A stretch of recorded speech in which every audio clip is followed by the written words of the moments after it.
Hello friends, स्वागत है आपके अपने यूट्यूब चैनल लेट्स स्टडी पे। तो फ्रेंड्स, हमने एचपी टेट नवंबर 2024 के लिए साइकोलॉजी सेक्शन के लिए एक सीरीज स्टार्ट की है, जिसमें हम चैप्टर वाइज क्वेश्चंस को डिटेल में डिस्कस कर रहे हैं। तो आज हम डिस्कस करेंगे chapter 3 influence of heredity and environment के क्वेश्चंस को डिटेल में डिस्कस करेंगे। तो चलिए शुरुआत करते हैं फर्स्ट क्वेश्चन के साथ। और फर्स्ट क्वेश्चन है, which law shows that the children will be like their parents। मतलब कौन सा नियम या कौन सा लॉ ये दर्शाता है कि बच्चे अपने माता पिता जैसे होंगे, अपने पेरेंट्स जैसे होंगे। तो ऑप्शन है law of equality, law of regression, law of difference या नन ऑफ द अदर। तो राइट ऑप्शन है A, that is law of equality. Next question है, which of the following is not based on the effect of heredity on intelligence. तो इनमें से कौन सा बुद्धि पर आनुवांशिकता के प्रभाव पर आधारित नहीं है। ऑप्शंस है इसके, to study second language after taking permission, B group study, advance study या क्लिनिकल स्टडी। तो राइट ऑप्शन है D, that is clinical study. Next question है, when does the effect of hereditary start. तो hereditary का effect कब शुरू होता है, यानी कि आनुवांशिकता का प्रभाव कब शुरू होता है। ऑप्शन है इन्फेंसी से, पोस्ट चाइल्डहुड से, या फिर प्रेगनेंसी पीरियड से, या फिर अर्ली चाइल्डहुड से। तो वो शुरू होता है फ्रॉम द इन्फेंसी। चलिए ना, फोर्थ क्वेश्चन है, what is the meaning of internal environment. तो इंटरनल इन्वायरमेंट यानी कि आंतरिक वातावरण का क्या अर्थ है, क्या मतलब है। Environment of the room, environment of the school, knowledge of genes and chromosome या इन्वायरमेंट ऑफ होम। तो इसका राइट ऑप्शन है environment of home. Next question is, what is included in the education of heredity and the environment. तो heredity और environment की शिक्षा में क्या शामिल है, उसमें क्या इंक्लूडेड है। ऑप्शंस रहेंगे आपके, development of intellectual ability, formation of the proper environment, knowledge of genes and chromosome या ऑल ऑफ द अबव। तो राइट ऑप्शन है all of the above. Next question रहेगा, among the following who is not the behaviourist. तो इनमें से कौन behaviourist यानी कि कौन व्यवहारवादी नहीं है। थॉर्नडाइक, टॉलमैन, स्किनर या फ्राइड। तो इनमें से फ्राइड जो है वो बिहेवियरिस्ट नहीं है। नेक्स्ट क्वेश्चन है, the transformation of physical and the mental traits from parents to their children is called the hereditary sequence, who said.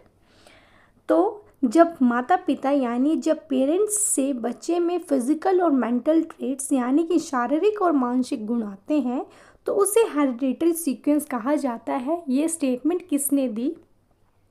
Option है जेम्स ट्रेवर, वुड्सवर्थ ने, डॉगल्स एंड ग्लैंड्स या none of the above. तो right option है A, James and Trevor, option A.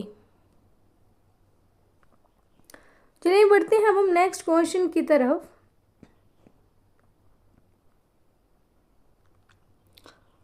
Question number 8, which law does not come under the education. तो कौन सा law या कानून एजुकेशन के अंतर्गत नहीं आता है। स्कूल, यूनिवर्सिटी, रिलीजन या लर्निंग मेथड। तो रिलीजन, धर्म जो है वो एजुकेशन के अंडर नहीं आता है। चलिए नेक्स्ट क्वेश्चन है, उससे पहले प्लीज़ वीडियो को लाइक करें, शेयर करें और चैनल को सब्सक्राइब करें और बेल आइकन को ज़रूर प्रेस कीजिए ताकि आपको नेक्स्ट वीडियो की नोटिफिकेशन मिल सके। क्वेश्चन है, the qualities transferred from parents to children is called. मतलब जब माता पिता यानी कि जब पेरेंट्स से बच्चों में गुण या ट्रेट्स ट्रांसफ़र होते हैं तो उसे क्या कहा जाता है। ऑप्शंस है हेरिडिटी, इन्वायरमेंट, हेरिडिटी सीक्वेंस या नन ऑफ द अबव। तो उसे कहा जाता है हेरिडिटी सीक्वेंस। चलिए नेक्स्ट क्वेश्चन है, heredity sequence is the sum total of the इनेट characteristics of individual who among the following said. तो ये किसने कहा कि हेरिडिटी सीक्वेंस व्यक्ति की जन्मजात विशेषता का योग है। तो ऑप्शंस हैं इसके, B N Jha, H A Paterson, Jean पियाजे या जेम्स ट्रेवर ने। तो ये कहा बी एन झा ने, ऑप्शन ए इज करेक्ट।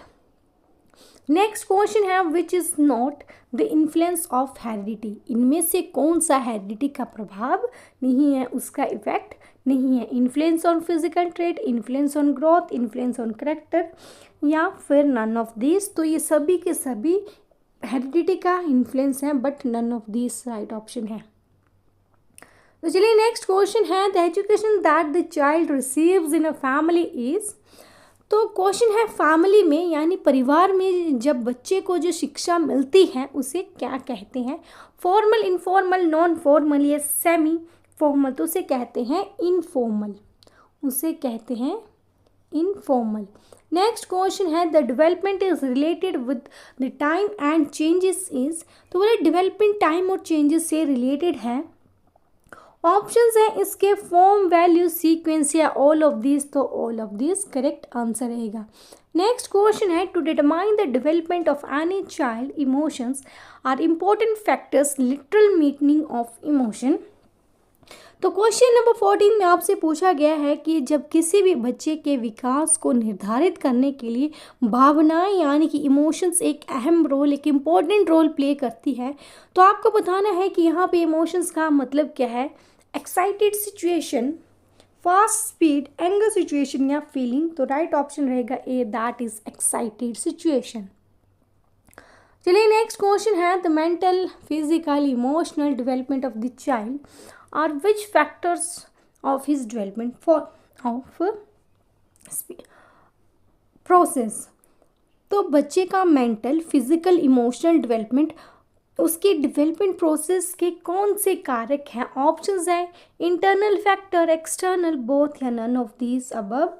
तो इंटरनल फैक्टर्स जो हैं वो मेंटल, फिजिकल, इमोशनल डेवलपमेंट के फैक्टर्स हैं। नेक्स्ट क्वेश्चन है कि according to which principle different individual have the different speeds of development. बोले किस प्रिंसिपल या फिर किस सिद्धांत के अनुसार डिफरेंट इंडिविजुअल यानी कि उनमें जो विकास की गति है वो अलग अलग होती है। वो किस लॉ के according, law of unification, law of similarity, law of speed of development या नन ऑफ दिस। तो law of speed of development यानी कि स्पीड तो अलग हो सकती है बट पैटर्न जो रहेगा डेवलपमेंट का वो सेम ही रहेगा। चलिए नेक्स्ट क्वेश्चन है the child is a product of. तो चाइल्ड किस चीज़ का प्रोडक्ट है, एनवायरनमेंट का, नरिशमेंट का, interaction of nature and the nourishment and the genetic. One of the most important question है, द इजीएस्ट है, option C is correct. 18 question है primary school children will learn most effectively atmosphere. तो बोले किस atmosphere या किस यानी कि किस माहौल में, किस वातावरण में प्राइमरी स्कूल के बच्चे अच्छे ढंग से सीख पाएंगे।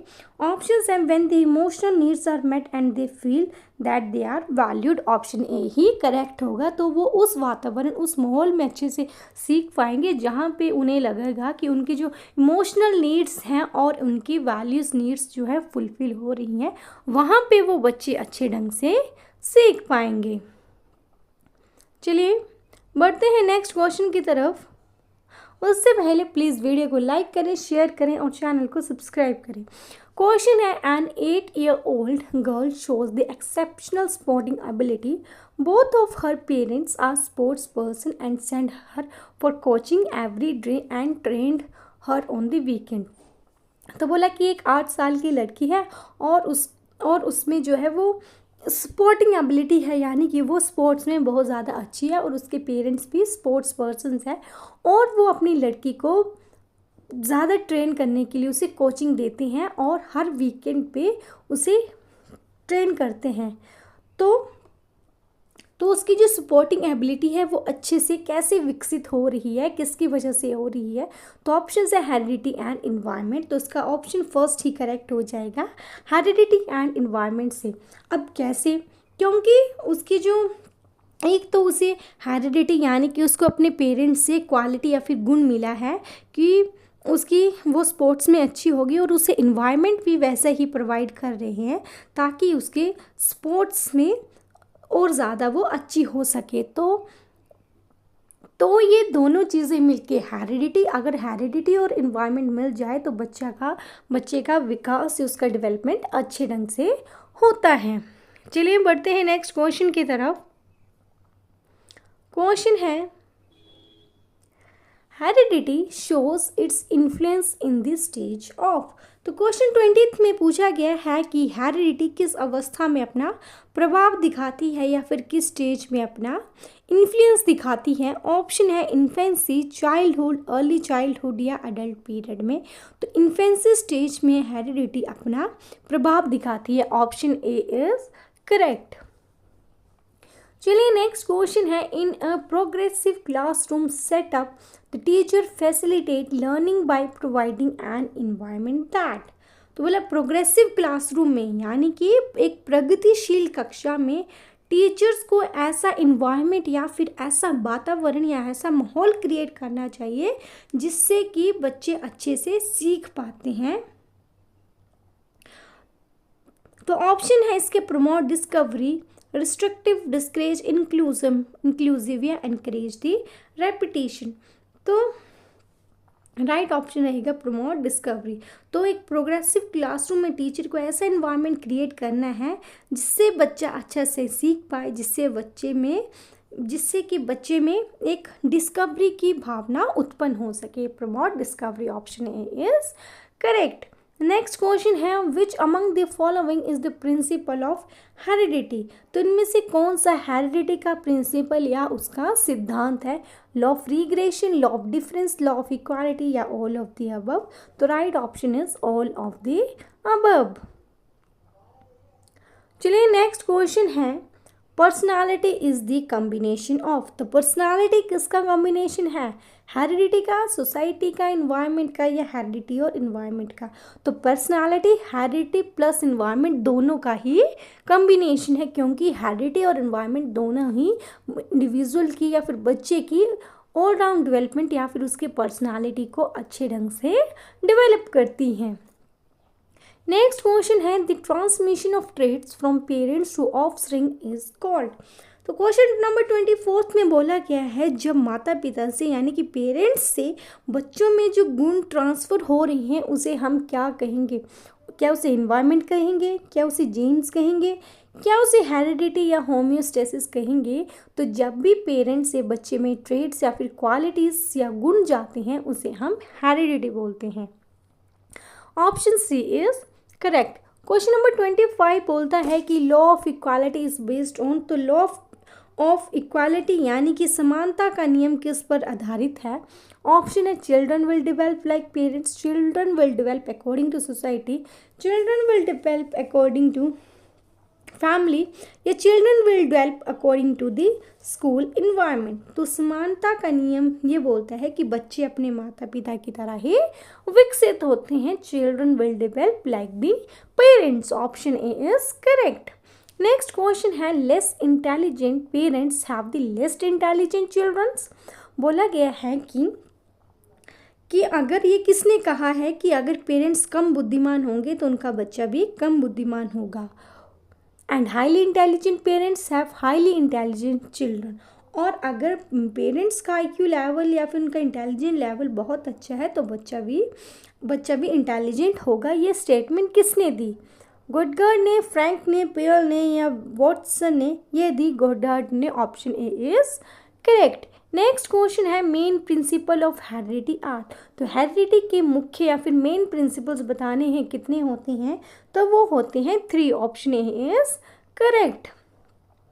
नेक्स्ट क्वेश्चन है कि एनिज्म मीन्स कि एनिमिज्म का क्या अर्थ है। Acting like animals, eating with animals, belief of existence of some in non-living objects या not able to understand the feelings of other। तो एनिमिज्म क्या है, believer of existence of some in non living things. तो हम इसका मतलब ये हुआ कि बच्चा लिविंग और नॉन लिविंग चीज़ में फ़र्क नहीं कर पाता है। वो क्या समझता है, वो नॉन लिविंग को भी लिविंग ही समझ लेता है, तो उसे कहते हैं एनिमिज्म। चलिए नेक्स्ट क्वेश्चन है the complexion of child is determined by. तो आपसे क्वेश्चन में पूछा गया है कि बच्चे का रंग रूप किसके द्वारा निर्धारित किया जाता है। तो इसके ऑप्शंस रहेंगे jeans of parents, jeans of grand parents, environment या नन ऑफ दिस। तो राइट ऑप्शन रहेगा जीन्स ऑफ पेरेंट्स से बच्चे का कॉम्प्लेक्शन यानी कि उसका कलर डिसाइड होता है। नेक्स्ट क्वेश्चन रहेगा emotional development is related to. तो इमोशनल डेवलपमेंट किस चीज़ से रिलेटेड है, किस चीज़ से संबंध रखता है, इंटेलिजेंस से, माइंड से, इमोशन से या नन ऑफ दिस। तो वो संबंध रखता है, इमोशनल डेवलपमेंट रिलेट करता है इमोशंस के साथ। चलिए नेक्स्ट क्वेश्चन की तरफ बढ़ते हैं। उससे पहले प्लीज़ वीडियो को लाइक करें, शेयर करें और चैनल को सब्सक्राइब करें। क्वेश्चन है determination of the heredity depends on father and mother. तो बोला माता पिता से बच्चे में अब गुण क्या होते हैं, ट्रांसफ़र होते हैं, मतलब आ रहे हैं। तो दोनों से कितने कितने गुण आ रहे हैं, कितने कितने ट्रेड्स आ रहे हैं, तो वो होते हैं 50-50। Option C is correct. चलिए नेक्स्ट क्वेश्चन है which among the following is not influence of heredity sequence. तो क्वेश्चन नंबर 32 में बोला गया है कि इनमें से कौन सा हेरिडिटी सीक्वेंस पर प्रभाव नहीं डालता है। ऑप्शन है intelligence, colour of I, height या स्ट्रक्चर ऑफ आई। कि इनमें से कौन जो है वह हेरिडिटी पर प्रभाव नहीं डालेगा, इंटेलिजेंस जो है वो नहीं डालता। जैसे कि आपको होता है क्या, कलर ऑफ आई भी आपको पेरेंट्स से मिलता है, हाइट भी मैक्सिमम आपके जितने आपके पेरेंट्स ये मतलब लगभग उसी के नज़दीक होती है, और फेस का भी स्ट्रक्चर वैसे ही होता है। बट इंटेलिजेंस ऐसा नहीं होता है, हर बारी ऐसा नहीं होता है। क्योंकि अगर मान लीजिए किसी के पेरेंट्स जो हैं उनका आईक्यू कम है, तो ऐसा नहीं है कि उसके बच्चे का भी आईक्यू कम होगा। अगर उसे एक राइट इन्वायरमेंट प्रोवाइड किया जाए, कि एक अच्छा वातावरण प्रोवाइड किया जाए, यानी कि उसको अच्छी इंस्टीट्यूशन में डाला जाए, तो उसका आईक्यू लेवल अच्छा होगा। नेक्स्ट क्वेश्चन है विच gland is called the master gland. मतलब किस ग्लैंड को मास्टर ग्लैंड के नाम से जाना जाता है, तो वो है pituitary gland. Option A is correct. चलिए नेक्स्ट क्वेश्चन है according to the law of quality the children are. मतलब क्वेश्चन नंबर 34 में आपसे पूछा गया है कि लॉ ऑफ इक्वालिटी के हिसाब से चिल्ड्रन कैसे डेवलप होंगे, वो अपने पेरेंट्स की तरह ही डेवलप होंगे। अभी हमने क्वेश्चंस पीछे डिस्कस किया, option A is correct. Next question is when the children have the opposite characters from their parents the principle is. तो जब बच्चों में माता पिता से विपरीत विशेषताएं या फिर विपरीत अपोजिट कैरेक्टर्स आते हैं, तो वो कौन सा सिद्धांत है। ऑप्शन है इक्वालिटी का, डिफरेंस का, कंटिन्यूटी ऑफ बेसिक ऑर्गेनिज्म या डायरेक्ट इंडक्शन। तो वो है direct induction. Option number D is correct. चलिए नेक्स्ट क्वेश्चन है human development depends on 2 factors. तो ह्यूमन डेवलपमेंट 2 फैक्टर्स पर डिपेंड करता है। तो आपने वो 2 फैक्टर्स बताने हैं, वो कौन से हैं। ऑर्गेनिक एंड इकोनॉमिक है, ऑर्गेनिक एंड सोशल है, या सोशल एंड इकोनॉमिक है, या सोशल एंड पॉलिटिक्स है। तो वो है option B organic and social. चलिए नेक्स्ट क्वेश्चन है to see the influence of heredity on intelligence he study the ancestor of soldier. तो क्वेश्चन नंबर 37 में ये बोला गया है कि इंटेलिजेंस पर हेरिडिटी का प्रभाव देखने के लिए किसने सोल्जर्स के एंसेस्टर्स का अध्ययन किया। तो वो कौन थे, स्पीयरमैन, गोडार्ड, न्यूमैन या शेल्डन। तो वो थे Goddard. Option B is correct. चलिए क्वेश्चन नंबर 38 है the nature of child is.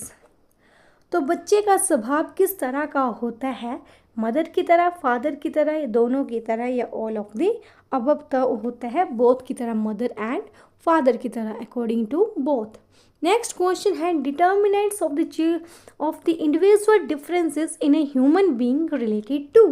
तो क्वेश्चन में आपसे पूछा गया है कि determinants of individual difference in human beings is related to. बोला कि ह्यूमन बींग्स में इंडिविजुअल डिफरेंसेस किस वजह से, किस चीज़ से रिलेट करता है। तो वो करता है interaction between the heredity and environment. Next question है teachers and the parents should take the help of this method. बोला कि टीचर्स और पेरेंट्स को किन मैथड्स की हेल्प लेनी चाहिए through the trial, through imitation, through forgetting या ऑल ऑफ द अबव, तो वो है all of the above. Next question की तरफ बढ़ते हैं, उससे पहले प्लीज़ वीडियो को लाइक करें, शेयर करें और चैनल को सब्सक्राइब करें। क्वेश्चन है the principle of heredity sequence depend on which fact. The principle of heredity sequence किस पर निर्भर करता है? ऑप्शंस हैं आपके, every race whether animal or humans follows the journal or the specific pattern of the development. It follows the development from head to foot sequence development, so you can start from backbone and then goes to the external development या all of the above। तो heredity sequence इन सब पे depend रहता है। Option D is correct.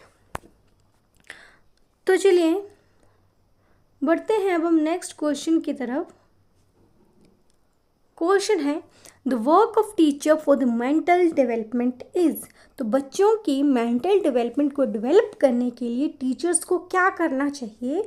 To provide the full opportunity to child to learn. हाँ जी, teachers को बच्चों को अपॉर्चुनिटीज़ प्रोवाइड करनी चाहिए ताकि वो अच्छे से सीख पाए, प्रॉपर अटेंशन देनी चाहिए और हर एक इंडिविजुअल्स की नीड्स को फुलफिल करना चाहिए और उसे एक प्रॉपर एनवायरनमेंट देना चाहिए। ऑप्शन सी भी करेक्ट है, तो इसके सारे ऑप्शंस करेक्ट है। All of these is correct. Next question is the how many chromosomes are there in the genes of women. तो बोला गया है कि फीमेल्स में कितने क्रोमोसोम्स होते हैं? 20, 21, 23 या 22। तो फीमेल्स में 23 क्रोमोसोम्स रहते हैं। चलिए क्वेश्चन नंबर 44 है how many chromosome of man and the women determine the physical and the mental qualities of child.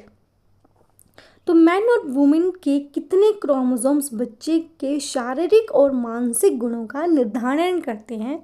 Options है 15, 23, 22 या 20। तो राइट ऑप्शन रहेगा 22, क्योंकि 22 जो है वो सेक्स क्रोमोसोम्स होते हैं। सॉरी, वो कितने हैं? 22। नेक्स्ट क्वेश्चन है the debate among the psychologist regarding the relative contribution of the environment and heredity to the development process written to. तो बोला एक प्रजाति की नेक्स्ट जनरेशन एवरेज यानी कि औसत की ओर बढ़ती है, तो वो है the critical period, the nature and the nutrition controversy, the stage related controversy या बिहेवियरिज्म। उसका राइट ऑप्शन रहेगा B, the nature and the nutrition controversy. चलिए नेक्स्ट क्वेश्चन है in the chromosome of man has the X and the Y women has. बोला जाता है कि man में एक्स और वाई क्रोमोसोम्स होते हैं और वुमेन्स में सिर्फ और सिर्फ एक्स क्रोमोसोम्स ही होते हैं। उनमें एक्स होते हैं, एक्स क्रोमोसोम्स होते हैं इन फीमेल्स में। नेक्स्ट क्वेश्चन है what does the law of regression of the heredity clarifies. कि लॉ ऑफ रिग्रेशन क्या है? तो ऑप्शंस रहेंगे आपके the next generation of one species goes ahead in it, the next generation of one species move forward toward the average, the next generation of the one species attain nothing from its ancestor या none। तो right option रहेगा B. चलिए next question है the provision of genes in child is according to. Options है effective genes of parents, weak genes of parents, effective genes from one of them and weak genes from the other या all of the above. तो right option है all of the above. Next question है which is included in the law of heredity. तो law of heredity में कौन included है? Options हैं आपके law of uniformity and the identity, law of difference, law of regression या all of the above. तो ये सभी जो है लॉ ऑफ हेरिडिटी के अंदर इंक्लूड रहते हैं। All of the above is correct. Next question है in order to study the influence of environment on intelligence which of the following method is not suitable. तो क्वेश्चन में आपसे पूछा गया है कि इन्वायरमेंट का इंटेलिजेंस पर कितना प्रभाव है, तो इनमें से ऐसे कौन सा मेथड है जो कि सही नहीं है? Twin studies, psychological studies, adoption studies या लॉन्गिट्यूशनल स्टडीज। तो वो है psychological studies. Option B is correct. चलिए नेक्स्ट क्वेश्चन है what should be the role of teacher in meeting the individual differences. तो क्वेश्चन नंबर 51 से पूछा गया है कि इंडिविजुअल डिफरेंसेस को टैकल करने के लिए टीचर्स को क्या क्या करना चाहिए।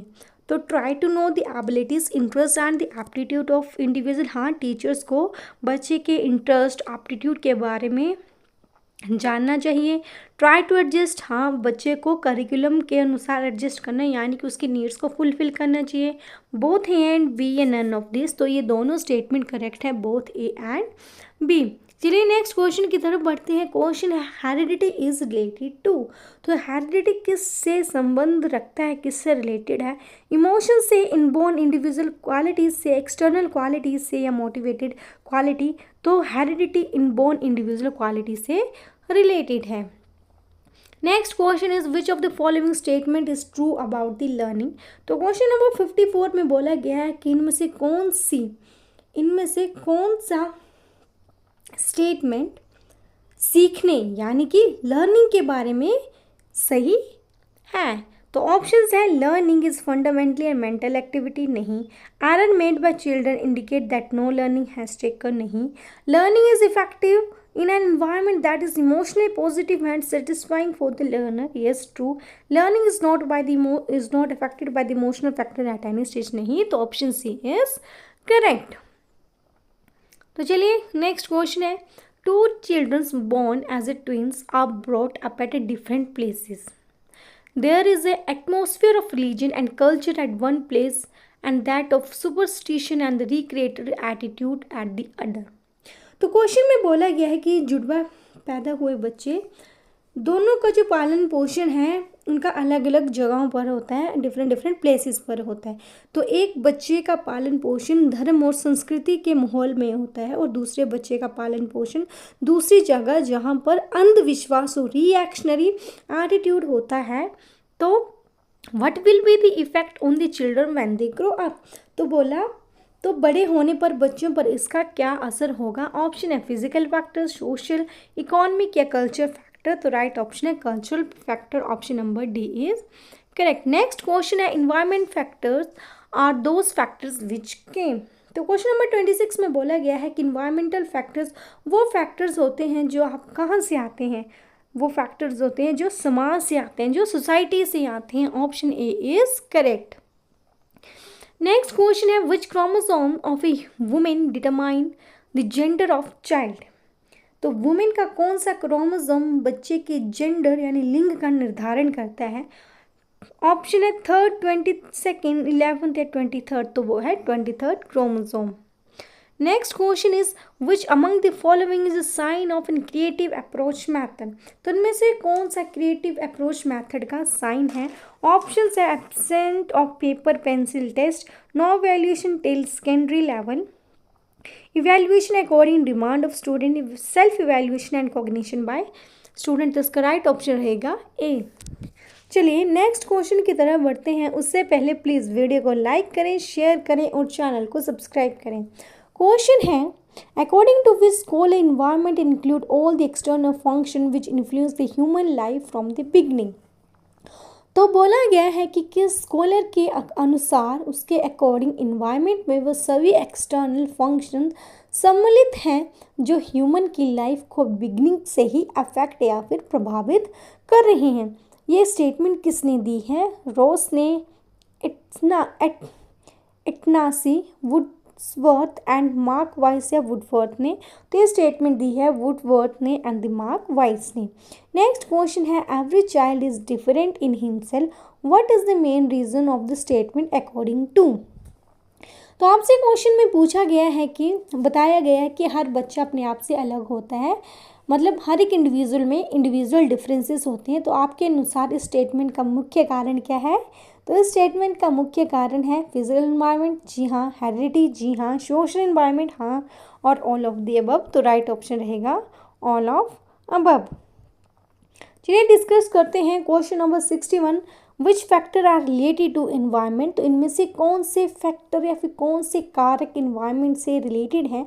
ऑप्शंस है social environment, physical factor, economic factor या नन ऑफ दिस। तो वो है सोशल फैक्टर। नेक्स्ट क्वेश्चन है principle of the transformation of father's qualities was propounded by. तो पिता के गुणों के परिवर्तन का सिद्धांत किसके द्वारा प्रतिपादित किया गया है? ऑप्शन है डार्विन, मेंडल, रोशे या लॉके ने तो दिया वो है मेंडेल ने है। Option B is correct.